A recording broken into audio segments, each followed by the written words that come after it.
Bonjour les amis, suite à mes recherches sur les planètes du système solaire au niveau énergétique, comme il y en a beaucoup, je les fais lire par une reconnaissance vocale pour que vous puissiez tout comprendre tranquillement. Merci à vous.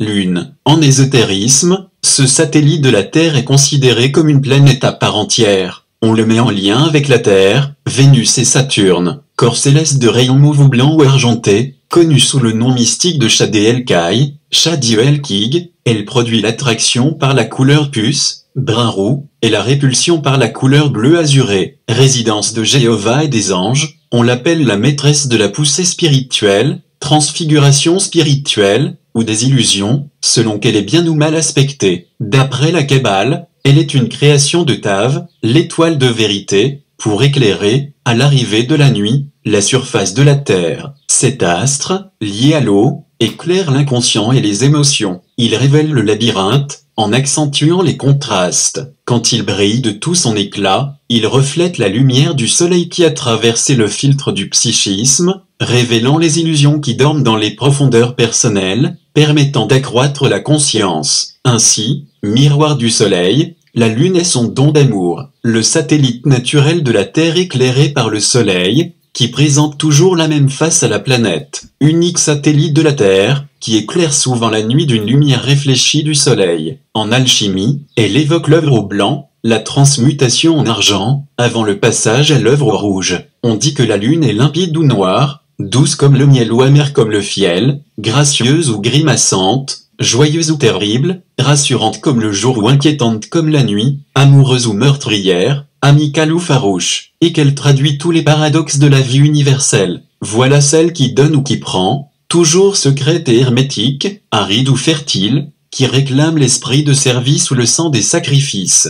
Cette petite lumière qui éclaire la nuit représente la sphère des cristallisations qui exprime les forces psychiques de tout être vivant. Elle symbolise diversement la réceptivité de la nature, la révolution des cycles, les rythmes de croissance, les mouvements de la polarité magnétique ou féminine, les lois de la transformation, la poussée spirituelle, les phases initiatiques, la sérénité, la patience, la persévérance, le sens politique, les relations publiques, l'imagination, l'inspiration, la finesse, le sens artistique, la sentimentalité, l'esprit romanesque, l'héroïcité par contagion, l'aide et le bien-être, la victoire des causes justes, la popularité, la célébrité, la notoriété, le vœu d'accomplir des hauts faits, le mariage heureux, la fécondité féminine, l'amour individualiste dirigé vers les autres, l'amabilité, la gentillesse, la vérité à la portée de la main, la protection dans les conflits, le cercle des amis et de la famille, le respect des conventions et des institutions, le succès, le silence, l'intériorisation, les valeurs traditionnelles, l'art de la transmutation des métaux, la générosité de la nature, la faveur des êtres éclairés ou puissants sans avoir à lever le petit doigt, la vie dans une ambiance de fête ou dans un univers d'harmonie où tout est à sa place, la gérance du cadre de vie et des circonstances, la rencontre de gens qui connaissent la vérité, l'attraction des livres dont la lecture est essentielle, la gestation, la fraîcheur apaisante, l'intuition, la froideur, le mystère du miroir céleste, la sensibilité, le rêve, l'exagération, la vision subtile, les chimères ou les illusions, le réservoir du savoir et de la sagesse, la périodicité, le renouvellement, les rythmes biologiques, l'inconscient, la croissance indirecte, la beauté, le réceptacle des germes de la renaissance, la coupe de la boisson d'immortalité, l'aboutissement de la voie des ancêtres, l'inertie, l'apathie, la paresse, la licence sexuelle, le guide dans la nuit, l'humidité, le subconscient, la versatilité, l'univers affectif, les fantasmes, l'esprit de bohème, l'esprit d'aventure, le vagabondage, le caprice, la fantaisie, la créativité humaine, la limite ou l'espace défini, les mouvements viscéraux, la tendresse maternelle, la pureté idéale, les alternances de la vie. Cette longue énumération des propriétés ou des potentialités lunaires, encore incomplète malgré son étalement, ne révèle-t-elle pas l'importance prépondérance de la Lune, avec le Soleil, sur la nature et les êtres humains, ne contribue-t-elle pas à faire comprendre le sens mystérieux qu'on lui attribue? Pour la résumer, ce qu'il importe de retenir, c'est que la Lune émet l'énergie dite féminine, magnétique,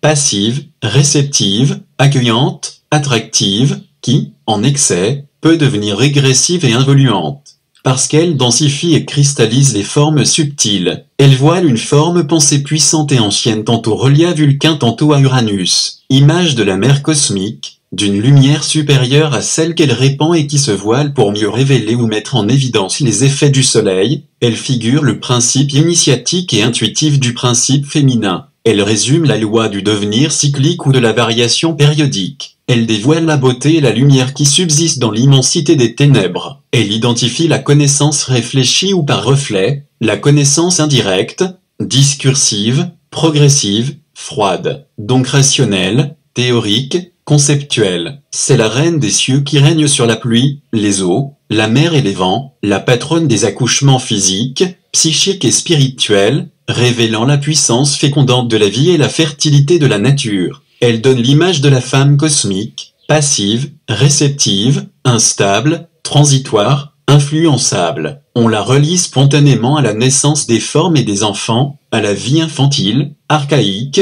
végétative, artistique, animique du psychisme ou à la zone nocturne, inconsciente, crépusculaire des pulsions instinctives. Elle éclaire la part de la primarité et de la primitivité qui sommeille en chacun, vivace encore dans le sommeil, sous forme des songes et des rêves, comme vivace dans les états intermédiaires, sous forme des visions ou des hallucinations. Elle exprime la régente céleste qui modèle la sensibilité profonde, moins la sensibilité des sens que cette sensibilité de l'âme, de l'être intime, qui se livre aux enchantements de son monde ou de son jardin secret, de l'impalpable chanson de l'anima, réfugié dans le paradis de son enfance, replié dans son chez-soi, blotti dans le sommeil de la vie ou livré à l'ivresse de l'instinct, abandonné à la transe du frisson vital qui emporte et ravit l'âme capricieuse. Cette dernière phrase exprime comment un mystique aperçut son activité et son influence, astre de la génération et de la manifestation de la vie dans le monde transitoire, image de la mer universelle. La Lune exprime les phases qui font fluctuer l'intensité électrique dans la Terre, amplifiant les attitudes et les comportements pulsionnels des êtres vivants. C'est la matrice vide qui donne une forme à l'esprit solaire, illustrant le néant de l'inconscient et du subconscient où se logent les formes à l'esprit solaire, illustrant le néant de l'inconscient et du subconscient où se logent les formes subtiles imprévues, secrètes et inachevées. Elle définit tous les aspects de la nature instinctive et sensible des divers règnes de la nature, émettant une énergie ou une force subtile qui matérialise, densifie, cristallise, consolide, structure les énergies créatrices,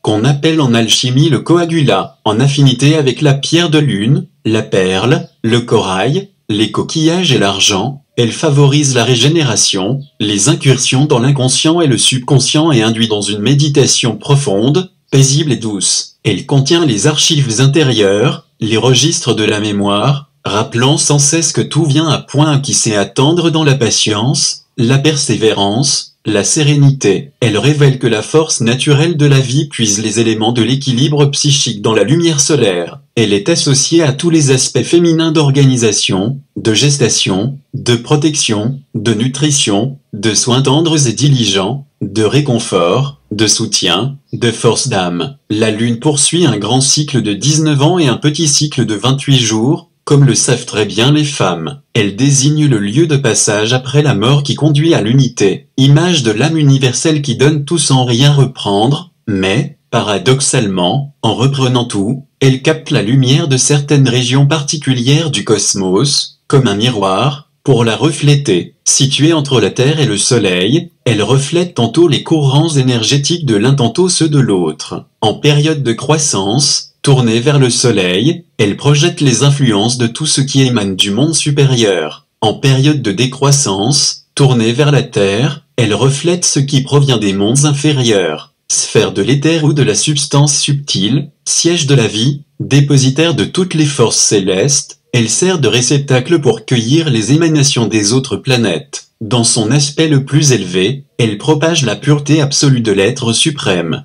Dans ses aspects les plus bas, elle devient porteuse de mensonges, d'illusions, de chimères et de caprices. Ainsi, dans le silence de la nuit, elle murmure qu'elle n'est qu'un reflet de la source suprême de la lumière. À sa manière, elle amène à comprendre que la vraie réalité n'est pas celle qu'on voit avec les yeux de la chair, car tout ce qui existe sur Terre n'est qu'un pâle reflet du monde divin. Ces rayons nocturnes permettent de se préparer doucement à voir la lumière du jour dans tout son éclat éblouissant. La lune délivre ce message intrigant que, sur Terre, le changement constant est la norme, que l'opposition apparente des contraires est inhérente à l'univers créé, de nature bipolaire, que les contraires ont leur raison d'être, car ce sont eux qui mènent à la connaissance, à l'équilibre et à l'harmonie. Elle enseigne qu'au lieu de lutter contre les cycles et les alternances, absolument inéluctables, on doit les utiliser pour évoluer, c'est-à-dire pour croître dans la lumière. À cause des mystères et des paradoxes apparents de la Lune, nombre de personnes attribuent à sa lumière des effets préjudiciables, néfastes,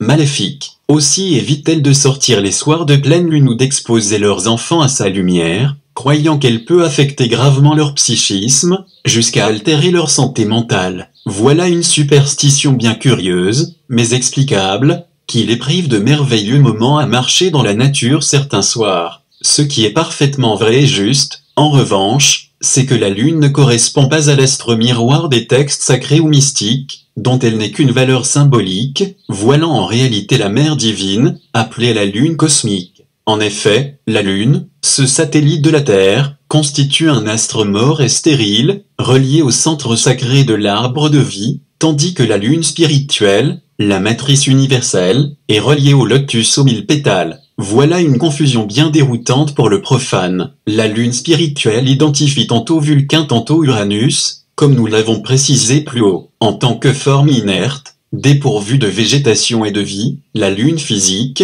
astre de la nuit, n'exerce aucune émanation ni radiation d'aucune sorte et ne produit ainsi aucun effet proprement spirituel sur la Terre. Autrement dit, comme satellite matériel, elle ne possède aucune qualité évolutive intrinsèque et ne transmet aucun effluve spirituel à la Terre, puisqu'elle encombre l'espace, depuis qu'elle a reçu dans un lointain passé une sanction de la justice immanente, à cause d'expériences involutives qui s'y sont menées, elle devra disparaître un jour de l'environnement terrestre, peut être réabsorbée par le Soleil, pour faire place à une lune nouvelle, elle, de nature spirituelle. Les mystiques disent que cette deuxième lune est déjà en gestation subtile quelque part entre la Terre et le Soleil. La lune physique ne garde plus, comme valeur symbolique, que son aptitude à conserver le passé, à maintenir les limites individuelles des formes et à susciter les obstacles évolutifs pour tout être vivant. Elle ne gouverne plus que la vie végétative du corps physique, les rythmes des eaux et des vents et les éléments qui permettent l'incarnation dans la matière et qui servent de prison temporaire, plus que de temple, à l'âme. Les maîtres continuent cependant de s'en servir comme miroir. Pour l'individu, la lune dépeint ses élans romanesques et sentimentaux, ses mouvements instables, versatiles et imprévisibles, sa propension à se laisser aller aux divagations de la rêverie, des fantaisies, des caprices, des aspects visionnaires, qui poussent constamment à passer d'une chose à l'autre, à n'aborder que la surface des choses, qui mènent à la confusion ou à l'illusion,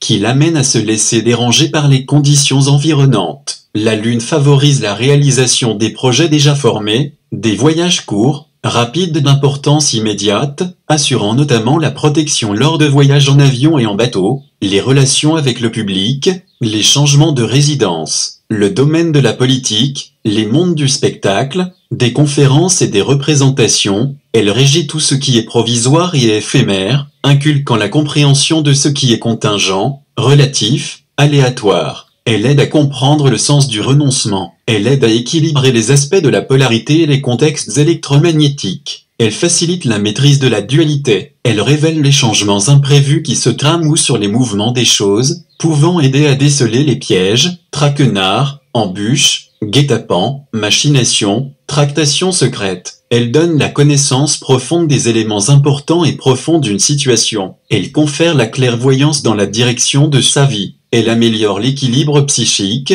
elle favorise l'égalité d'humeur, stabilisant notamment l'humeur féminine, elle augmente l'amour des enfants et elle rend le commerce avec autrui plus facile et amène, renforçant l'esprit de concession. Elle permet la communication avec la grande gardienne des atomes germes. Elle développe le goût du confort et du bien-être, le sens de l'hygiène, l'imagination. Elle suscite les fantasmes du monde intérieur. Elle accroît l'affirmation de la personnalité et aide à mousser les intérêts personnels. Elle intervient dans la maîtrise des facteurs fondamentaux de la fertilité, de la croissance et de la gestation. Elle conduit vers une retraite solitaire où on peut s'accomplir en marge du monde. Elle incline vers le calme, la tranquillité, la sérénité. Elle apporte tout ce qui satisfait légitimement les sens. Elle améliore la sensibilité, rendant plus sensitif et réceptif. Elle rend plus versatile afin de mieux comprendre tous les points de vue. Elle sert à contrer l'usure du temps et à prolonger l'usage des choses. Elle attire une vie familiale heureuse vers la fin de la vie. Elle règle le passage des ânes des rives de l'éternité au monde concret, pouvant supporter l'attraction d'une âne d'un développement supérieur dans le processus de la procréation. Miroir du soleil, elle agit sur la gaine des nerfs, sur le grand sympathique et sur la lymphe du corps et elle améliore les processus de la vie végétative. Un contact prolongé avec cet astre, surtout en période néfaste,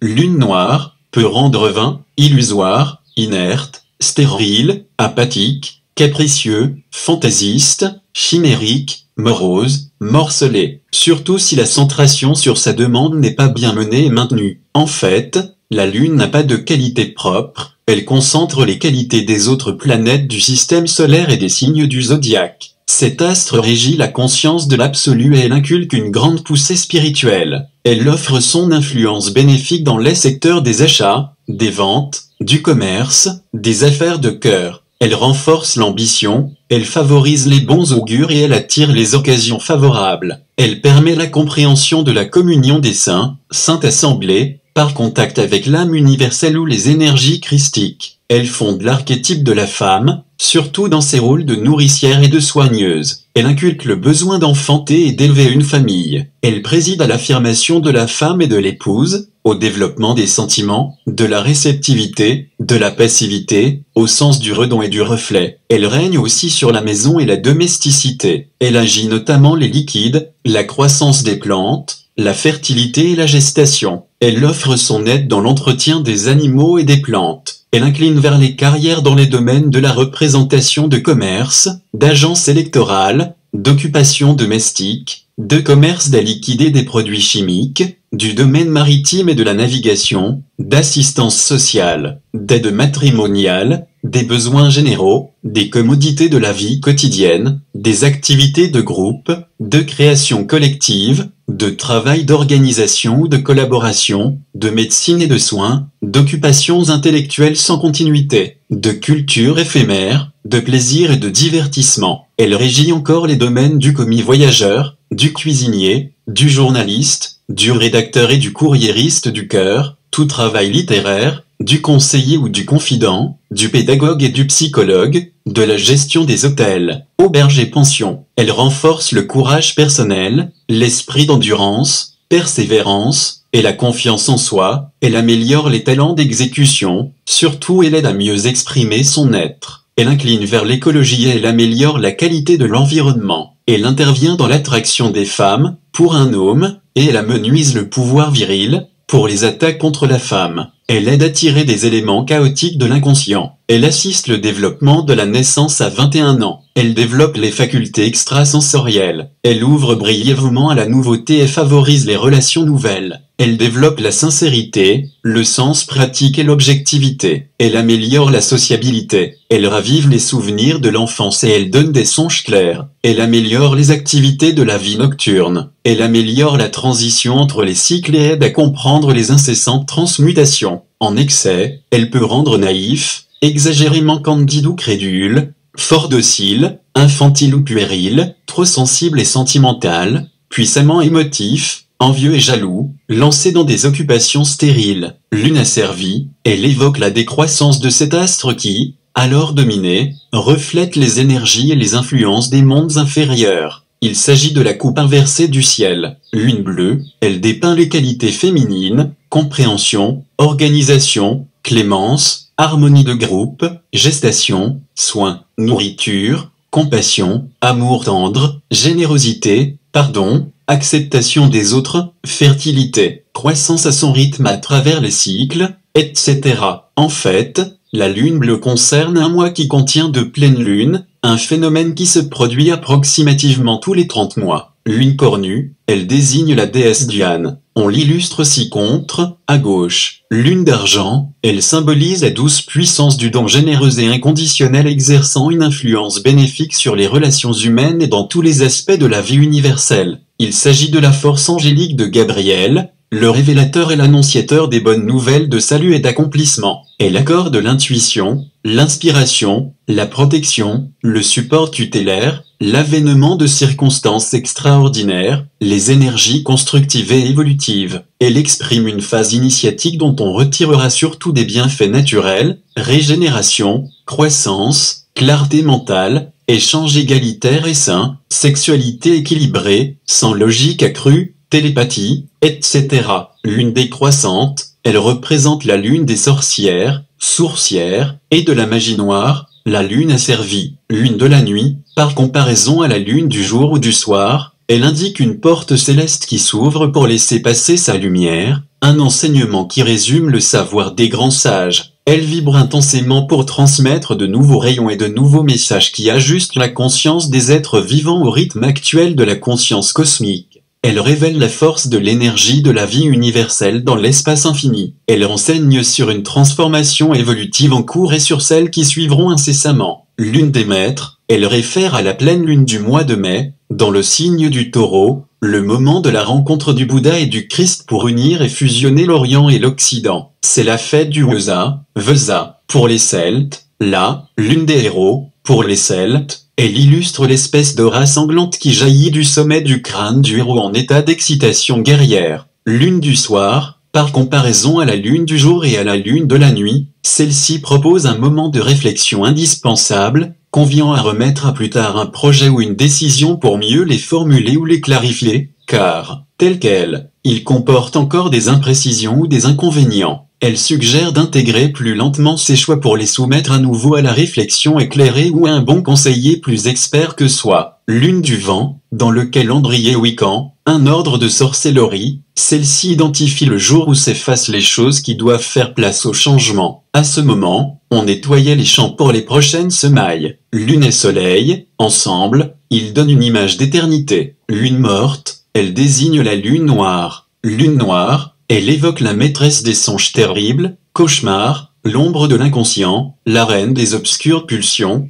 la dispensatrice des chimères et des illusions, la guide des errances psychiques. Elle évoque tout ce qui est interdit dans la vie parce que cela s'oppose à l'évolution. Elle suggère des notions d'intangible, d'inaccessible, de présence démesurée de l'absence ou d'extrême lucidité douloureuse à force d'intensité, de solitude vertigineuse et angoissante. Elle désigne le vide absolu, le plein par densité, la tache aveugle auréolée de flammes noires qui néantisent le lieu où elle gravite. Elle aide à transfigurer grâce au don absolu de soi ou à la sublimation. Elle annonce une désintégration possible. C'est l'énergie ténébreuse à vaincre, les obstacles à franchir, l'obscurité à dissiper, la causalité à expurger. Elle engendre des phénomènes extrêmes qui oscillent entre le refus et la fascination. Par exemple, si on n'atteint pas l'idéal ou l'absolu qu'on s'est fixé et qu'on cherche à réaliser de façon éperdue, on peut préférer renoncer à la vie, ce au prix de sa propre destruction ou de celle d'autrui. Mais si on sait comment transmuter le poison ou le venin qu'elle distille en remède, on accède alors à la porte étroite qui ouvre sur la libération et la lumière divine. Elle éclaire une voie dangereuse qui peut conduire de manière abrupte ou imprévue au centre lumineux de l'étreint. Elle précise l'anéantissement de la forme, les passions ténébreuses et malfaisantes, les énergies hostiles à vaincre, le vide absolu, ce trou noir d'une effrayante puissance d'attraction et d'absorption, le fou, l'ignorant, l'inconscient, le profane, l'homme ordinaire, s'y perd, le sage, l'élu, le fou de Dieu, l'initié, s'y trouve et s'y accomplit. On l'appelle souvent la nouvelle lune, lune triomphante. Elle renvoie à la lune croissante ou exaltée qui réfléchit les énergies du monde supérieur, le monde lumineux ou divin, la coupe accueillante et réceptive du ciel. Lune, arbre en alchimie, elle évoque les opérations mineures de l'œuvre. Lune, croissante de là, il dépeint une lune modique en montée ou en chute, suggérant une évolution ou une involution. En montée, il indique le point d'accomplissement du processus de la fusion, la coupe accueillante et réceptive du ciel qui recueille les énergies du monde spirituel supérieur. En chute, il indique le point de départ du processus de la fusion en Dieu, le monde matériel. Il désigne ainsi Isis, le principe divin voilé. Il suggère alors un manque d'intensité au niveau de sa polarité féminine ou magnétique, appelant à plus de réceptivité et de fertilité. Donc il éclaire le subconscient qui reflète ses pensées habituelles ou une perturbation au niveau psychique ou inconscient. Lune, au-delà, elle évoque la rosée céleste. Lune, éclipse de,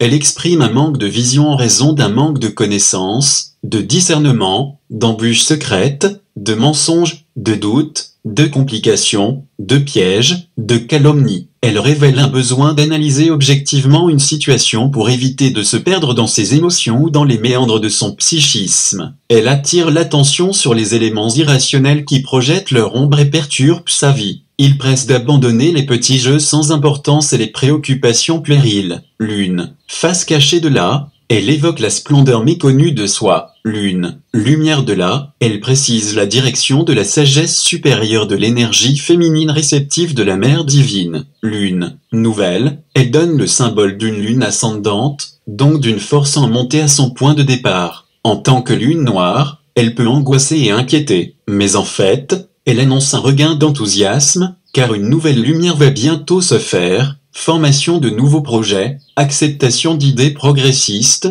ouverture à des échanges constructifs, création de relations bénéfiques, accroissement de sa notoriété, émission de sentiments plus délicats et raffinés, découverte d'appuis féminins. La nouvelle lune évoque le raffinement, la délicatesse, la discrétion ou l'inflammation des sentiments. Si on lance un projet en lune noire, symbole de gestation ordonnée dans l'ombre, on se laille à une force de propulsion qui le mènera à une réalisation plus gratifiante, bien qu'il faudra tenir compte de la dynamique du temps et de l'espace. Donc s'armer de patience, car il n'aboutira pas aussi vite que si on le lance en lune montant tout juste un peu avant la pleine lune. À ce propos, on devrait semer les plantes à racines ou à tubercules souterrains en lune descendante et les plantes à feuillage comestible en lune montante. La nouvelle lune correspond à la phase dans laquelle cet astre se trouve placé entre le soleil et la terre et devient invisible parce qu'elle présente sa partie sombre. Elle marque la période d'intériorisation pour visiter ces secteurs cachés. Elle porte la semence d'un nouveau départ ou d'un nouveau commencement. Elle exprime l'union intime du soleil et de la lune. Lune, pleine. Elle réfère à la phase dans laquelle cet astre se trouve à l'opposé du soleil,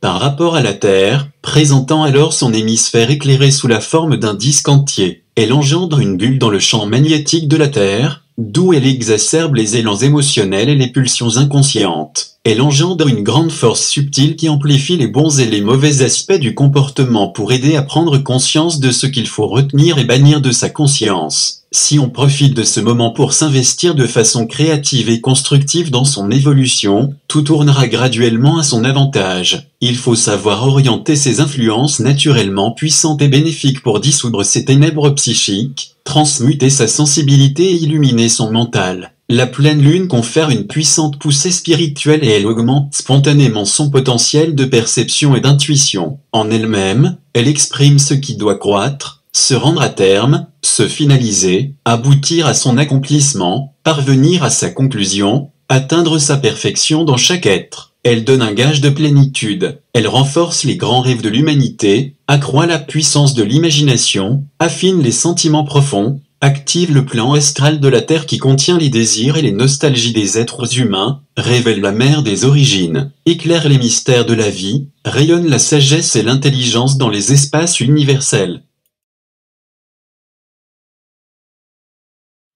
Si tu as aimé mes vidéos, n'hésite pas à mettre un pouce bleu, à partager ou tout simplement à t'inscrire sur ma chaîne pour voir mes prochaines vidéos.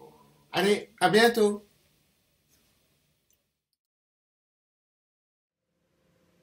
Bonjour tout le monde. Aujourd'hui, petite vidéo sur un commentaire que j'ai eu dans ma chaîne YouTube. Alors, c'était un commentaire tout simplement en me disant que chacun était maître de soi-même, ce qui est vrai. Par contre, je voudrais y rajouter quelques quelques trucs supplémentaires. C'est que en énergétique, nous avons qu'un seul maître, oui, peut-être. Peut-être que c'est Dieu, en tout cas pour moi ça l'est. Mais pour d'autres, ça peut être d'autres divinités que je ne citerai pas. Après, il y a des gens comme moi, on se considère comme maître, ou plutôt comme guide, qui sont là pour, pour contrôler que certaines personnes qui veulent apprendre l'énergétique l'apprennent correctement. Même s'il faut être très dur avec eux, on est là pour vérifier qu'ils apprennent bien.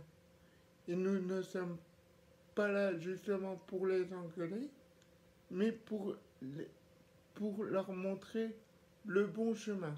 En tout cas, le chemin qui est bon à prendre pour eux. Après, c'est vous-même qui décidez du chemin à prendre.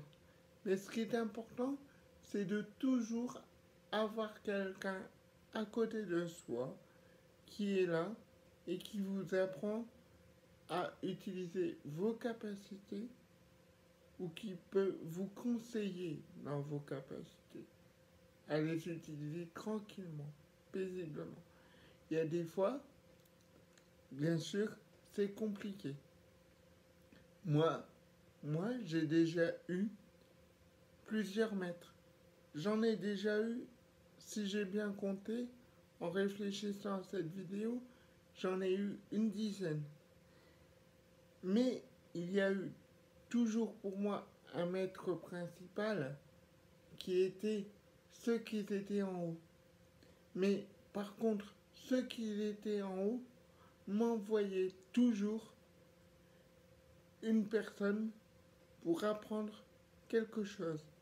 Et tant que j'écoute en haut, donc pour moi Dieu, la personne va toujours m'apparaître pour que j'apprenne, par exemple, comme j'ai appris le pendule, la radiesthésie, la géobiologie, et tout simplement le magnétisme ou plein d'autres choses. Mais il y a des gens sur Terre pour vous apprendre à travailler cela. On est maître de nous-mêmes, mais on peut et on doit surtout avoir d'autres personnes qui sont là pour nous guider. Et écouter ces personnes, des fois, c'est beaucoup plus important. Parce que, par exemple, moi, les premières années, j'ai essayé d'apprendre tout seul. Je me suis rendu compte que c'était impossible. Enfin, pas impossible, mais très compliqué. Et par exemple, ce que je mettais un an à apprendre, avec quelqu'un qui me guidait, qui était autour de moi, je mettais peut-être 6 mois, peut-être que 3 mois. Mais des fois, je mettais un an. Parce que j'étais une tête de mule et que je voulais apprendre tout seul. Et d'ailleurs, en apprenant tout seul, j'ai fait tellement d'erreurs que je me suis retrouvé par terre. Et il y a certaines personnes qui sont venues m'aider pour moi apprendre par moi-même. Parce qu'ils m'ont donné le schéma d'apprentissage. Et le schéma d'apprentissage est très important. Si vous n'avez pas de schéma d'apprentissage, surtout en énergétique, ben, vous aurez beaucoup, beaucoup de difficultés à apprendre. Je ne dis pas que c'est impossible, mais presque.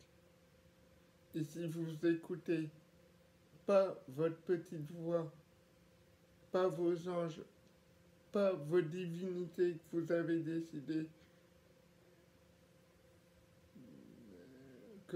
décidé, vous n'y arriverez pas. En tout cas, pas pour faire le bien autour de vous. Parce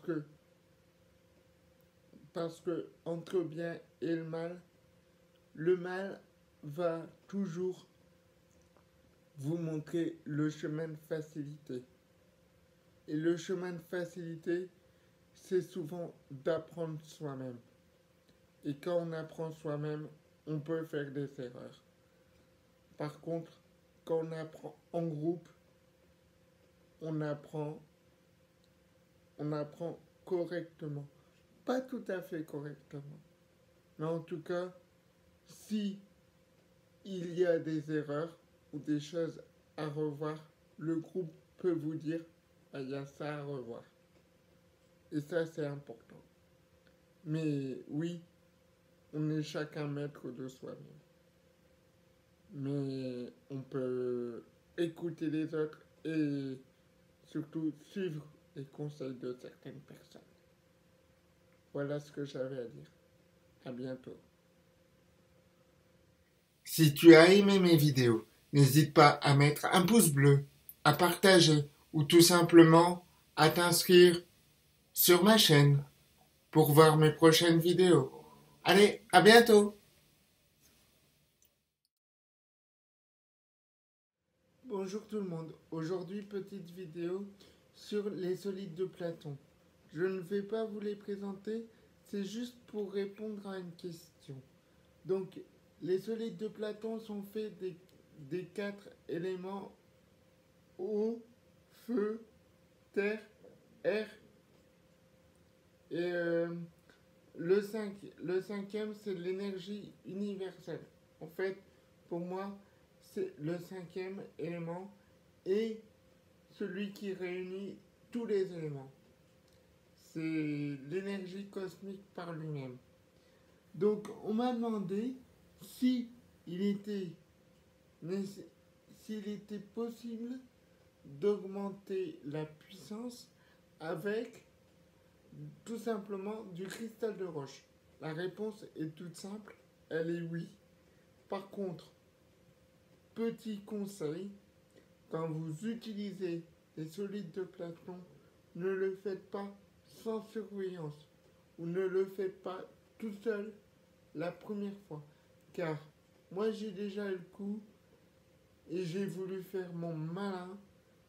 La première fois que j'ai utilisé les solides de Platon, je les ai utilisés seuls, sans information. Et ça m'a joué de très grands tours. Et j'ai mis plus de 15 jours à m'en remettre. Donc, utiliser les solides de Platon, oui. Séparément, oui. Avec chaque élément, oui. Pour apprendre à les gérer, ça, c'est tout à fait possible. Mais sous la surveillance de quelqu'un. Ça, c'est primordial parce que sinon, vous pouvez vous retrouver 15 jours dans votre lit à devoir vous reposer tellement vous êtes claqué. Comme une grosse grippe que vous auriez attrapée. Donc, n'utilisez jamais les solides de Platon seuls. En tout cas, pas la première fois et pas sans surveillance. C'est tout ce que j'avais à dire là-dessus et pour répondre à une question qui m'a été posée. À plus tard. Au revoir. Si tu as aimé mes vidéos, n'hésite pas à mettre un pouce bleu, à partager ou tout simplement à t'inscrire sur ma chaîne pour voir mes prochaines vidéos. Allez, à bientôt! Bonjour, aujourd'hui nous allons parler de l'aura jaune, donc de la couleur jaune de l'aura. La couleur jaune de l'aura se trouve être une couleur au niveau du mental en fait, de la réflexion, de l'intelligence, de la spiritualité et du développement personnel. Et des capacités au niveau psychologique et spirituel. Elle brille, elle est lumineuse, Elle montre aussi l'évolution intellectuelle et spirituelle et la couleur de l'espoir, de l'optimisme et de l'amitié. Euh, et de l'interprétation aussi. C'est une couleur qui est chez la personne qui a cette couleur-là, elle va savoir interpréter ce qu'elle a en face d'elle, interpréter tout ce qui se trouve en face d'elle. C'est aussi, elle déborde d'énergie et d'énergie intellectuelle en fait. C'est une personne qui a très souvent un charisme et un travail très prenant et très mental en fait. Parce que une personne qui est dans la couleur jaune peut se trouver avec des gens très brillants et être brillant elle-même. Si tu as aimé mes vidéos, n'hésite pas à mettre un pouce bleu, à partager ou tout simplement à t'inscrire sur ma chaîne pour voir mes prochaines vidéos. Allez, à bientôt! Bonjour tout le monde. Aujourd'hui, petite présentation des corps énergétiques. Donc, ils sont au nombre de 6. Il y a le corps physique, le corps éthérique, le corps astral, le corps mental, le corps causal ou ce qu'on appelle aussi le corps divin. Mais moi, le corps causal et le corps divin, je les dissocie parce que j'ai trouvé que c'était deux corps différents. Contente que nous soyons sur la même. Que c'est deux corps différents. Donc voilà. Alors, il faut savoir que dans la médecine traditionnelle, on reconnaît que le corps physique. En tout cas, en Europe. Dans d'autres pays, dans d'autres médecines, surtout ce qui est médecine chinoise, médecine traditionnelle au niveau des Indiens, tout ce qui est médecine ancestrale reconnaissent tous les corps, tous les corps, tous les corps différents.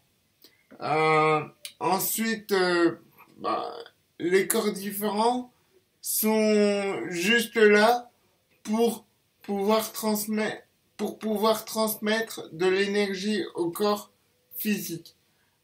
La seule différence, c'est que une fois qu'on a conscience de tous ces corps énergétiques et qu'on en fait bien la différence, on peut les utiliser pour que notre corps soit un seul corps. Et que, voilà, tout soit mesurable et qu'on puisse les voir. Et une fois qu'on arrive à mesurer tous nos corps énergétiques, on arrive à avoir une sensation énergétique assez importante et on peut voir certaines choses que l'être humain normal ne voit pas.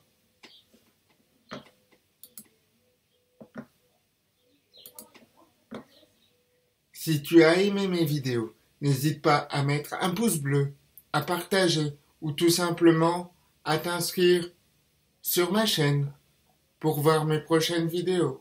Allez, à bientôt!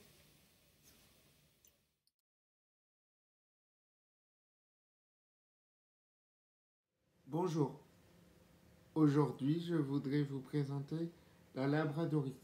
Donc, la labradorite, je ne vais pas prendre mon bouquin pour vous expliquer ce qu'est la labradorite parce que je la connais très très bien. Ça fait plus de 15 ans que je l'utilise et moi je peux vous dire que c'est vraiment la pierre du thérapeute. La pierre du thérapeute parce que elle nous protège, elle nous permet d'évoluer, de débloquer certaines choses en nous, elle nous protège, elle nous nettoie aussi. Une labradorite nettoie la personne qui porte la labradorite. C'est une pierre à vibration très élevée qui permet de comprendre et d'avoir tout le temps de l'énergie. C'est une pierre, comme je vous disais, qui nous protège, mais c'est une pierre aussi qui nous apprend et qui nous montre certaines choses à faire, à entendre, à voir. Voilà, donc c'est une très bonne pierre qui nettoie les énergies qu'on prend. Par exemple, on va prendre un mal de dos dans les mains. Et ben, la labradorite, en la portant sur nous, va nous éviter de prendre ce mal de dos sur nous, à notre propre dos. Elle va nettoyer toutes les mauvaises énergies qu'on a prises. Bien sûr, dans un premier temps, prenez toujours une petite labradorite que vous portez sur vous. Mais après, si vous avez une pièce pour vous travailler en énergétique, prenez une pierre de labradorite de plusieurs kilos. Ça peut vous aider en mettant vos mains tout simplement dessus pour qu'elles prennent le mal que vous avez pris aux autres. Et ça, c'est très important parce que la protection, le nettoyage et l'apport en énergie, cette pierre-là, elle peut le faire. Donc, ayez tous une labradorite. Après, ça dépend des prix que vous pouvez mettre. Mais en règle générale, toujours avoir une labradorite en pendentif sur soi, ou le mieux ce serait d'avoir toujours un galet d'au moins 50 grammes sur soi pour avoir dans sa poche. Et après, si vous pouvez, c'est toujours avoir une pierre de labradorite de plusieurs kilos qui se trouve dans votre pièce de travail parce qu'elle peut nettoyer tout l'environnement qui se trouve autour de vous et vous-même. Petite anecdote pour savoir comment nettoyer une labradorite, ou plutôt quand la nettoyer. Pas comment, parce que comment je l'ai déjà expliqué, mais savoir quand faut nettoyer une labradorite. Moi, j'ai tout simplement remarqué que quand on était en présence d'une labradorite qui était sale, les personnes qui étaient autour s'énervaient très facilement et n'arrivaient pas à redescendre dans leur colère. Par contre, une fois que je nettoyais la labradorite ou les labradorites, le calme revenait dans les pièces où elles étaient. Donc, voilà, tout simplement, quand il y a des gens qui s'énervent autour de vous et que la labradorite est toujours présente, vous pouvez être sûr que la labradorite est à 100% de négativité et qu'il faut la nettoyer. Voilà pour aujourd'hui. Si tu as aimé mes vidéos, n'hésite pas à mettre un pouce bleu, à partager ou tout simplement à t'inscrire sur ma chaîne. pour voir mes prochaines vidéos. Allez, à bientôt!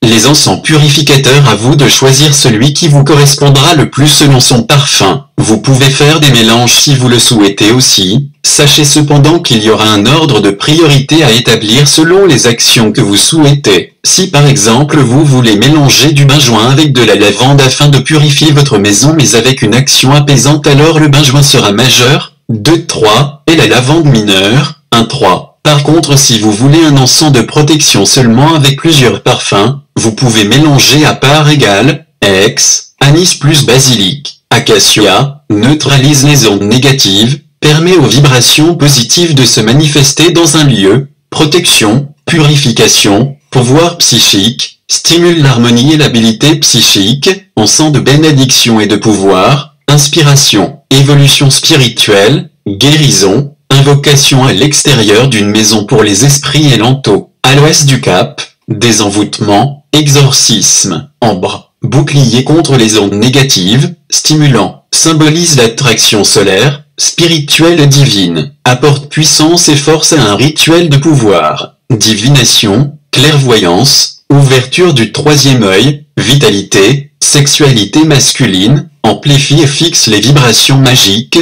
calme l'anxiété, attire l'abondance, calme et harmonie le corps et l'âme, propice aux rêves, inspire les émotions d'amour et d'amitié, anis, protection, purification, jeunesse, Arabie, pour les invocations effectuées à l'extérieur d'une maison, purification, armoise amère, protection, amour, pouvoir psychique, Asafoetida, chasse les ennemis nuisibles, empêche les personnes mal intentionnées de nous atteindre, défense, baie de genévrier, protection, amour, santé, basilic, amour, richesse, protection, benjoin, calme l'esprit, purification intense, agent antiseptique, aide à une vie paisible, méditation, introspection, concentration, contemplation, puissant pour purifier le mental, protection, protection de la maison, prospérité commerciale, succès, rituel de quête intérieure, activité intellectuelle, favorise prière et invocation, benjoin du Siam, purification, protection, bénédiction, lié à Mercure, prospérité commerciale, activité intellectuelle, benjoin de Sumatra, purification, protection, bénédiction, bois de santal, amour, joie, protection, éveil des sens, purification, aphrodisiaque, chance, offrande pour attirer les bons esprits, accroître la volonté, réconciliation, résistance psychique, vœux, guérison, spiritualité, purifie l'atmosphère,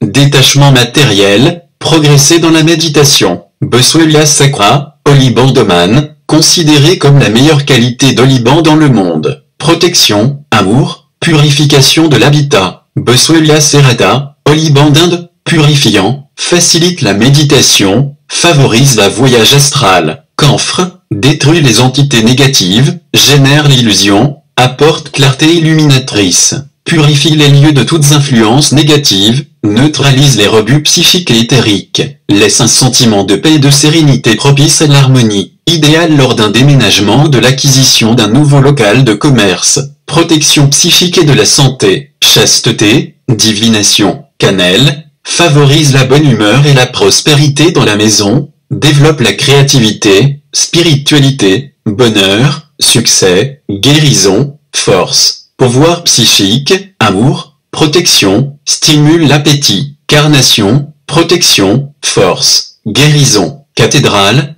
protection, désenvoûtement, exorcisme, puissance spirituelle des prières, cèdre, purification, purifie l'air, guérison, argent, stimule la clairvoyance en affaires, crée une atmosphère de confort, renforce la confiance en soi tout en rulant les énergies, chèvrefeuille, argent, pouvoir psychique, protection, clou de girofle, protection, amour, argent, calme les douleurs, astuce perso, plantez quelques clous de girofle dans une orange et vous aurez un superbe parfum d'ambiance, copal, accueil, réconfort, bienveillance, scelle les accords dans la paix, noblesse, attire l'abondance, santé, purification, protection, purifie l'affectivité, nettoyant psychique, influence sur les sentiments, renforce les compositions personnelles et tout ce qui vient du cœur, favorise l'élan d'aspiration vers la spiritualité, renforce l'action des autres encens, corne de cerf, purification, favorise la lutte contre l'impuissance et la frigidité, cumin, protection, fidélité cyclamen, fertilité, protection, joie et amour, cyprès, fertilité, guérison,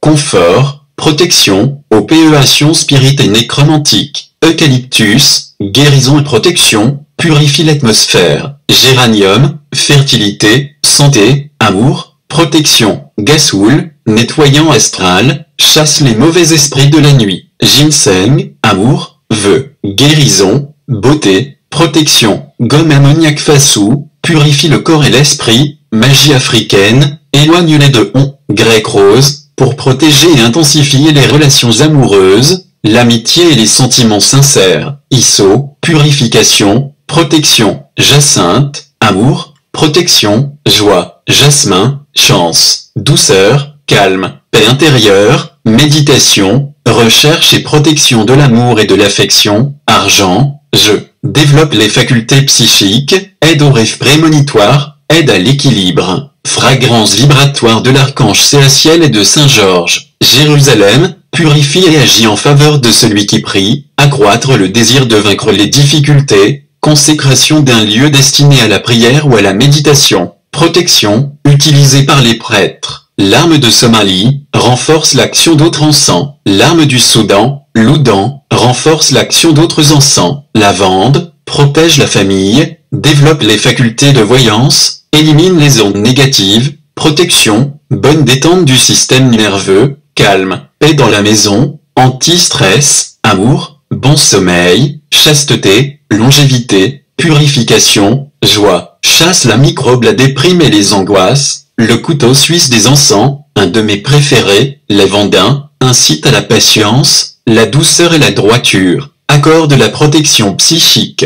entraîne à la joie et la créativité, Liban, pour l'administration et les problèmes avec la justice, magie arabe, favorise l'éveil d'un sentiment d'union avec Dieu, prise de conscience d'une présence divine à l'intérieur de soi, développe une force de volonté psychique chez les hommes, la confiance en soi et la détermination comme la capacité à diriger, purification et relaxation psychique, lilas, protection, lime, citron vert, guison, amour, protection, lotus, protège les recherches, ouvre l'esprit au monde magique, protection, calme linéaire. Si tu as aimé mes vidéos, n'hésite pas à mettre un pouce bleu, à partager ou tout simplement à t'inscrire sur ma chaîne pour voir mes prochaines vidéos. Allez, à bientôt!